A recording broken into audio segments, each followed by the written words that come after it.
Hello again, Pleasant Valley Middle Schoolers. I almost forgot who I'm talking to, people. We are gonna do something called rocking today, which is the first step towards crawling. Okay. Now, before babies start crawling, they need to push themselves back onto their knees, right? We kind of talked about push-ups all last week, but it's a push-up, right? But you're gonna push yourself back onto your knees and then back to the floor, back onto your knees. And that's kind of the rock. Once babies are that up here though, they just start going back and forth, back and forth. So if you can't sit all the way back on your heels like this, crawling, especially when your knees off the floor, is gonna be kind of hard. So practice going just back and forth.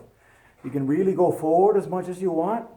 And this, again, we're practicing that plank position that we talked about last week for the push-up.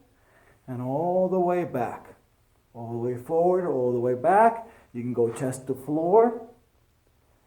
And all the way back to your heels.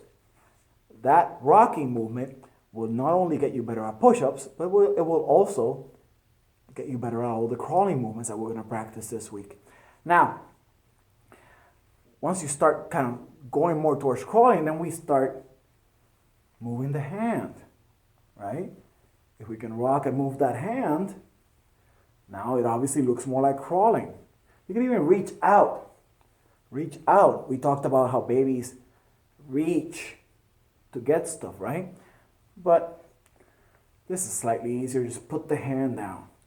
Now, obviously, we can move the feet, and before we move hands and feet together, we can just move one foot at a time, right? Kick back.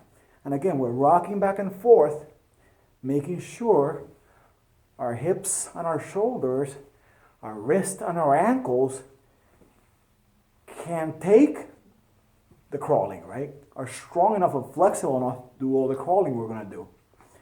Now, finally, the last rock we're going to work on is contralateral rocking. That's a big word we're going to talk about in class a lot. Contralateral, which means you're moving opposite side, arm, and leg. Opposite side, arm, and leg, which is how people walk, will crawl, walk, run, swim, climb, whatever. It always has that contralateral pattern. So look, I'm going to move my left leg and my right arm. Left leg and right arm. And then you can try to move your right arm and your left leg at the same time. Now it looks more like a curl, doesn't it? That contralateral pattern. By the way, it's also how we throw things, right? So work on those rocking patterns, those rocking motions back and forth. And it will make both your push-ups and when we start with the harder bear crawls and such, it'll make those crawls easier as well.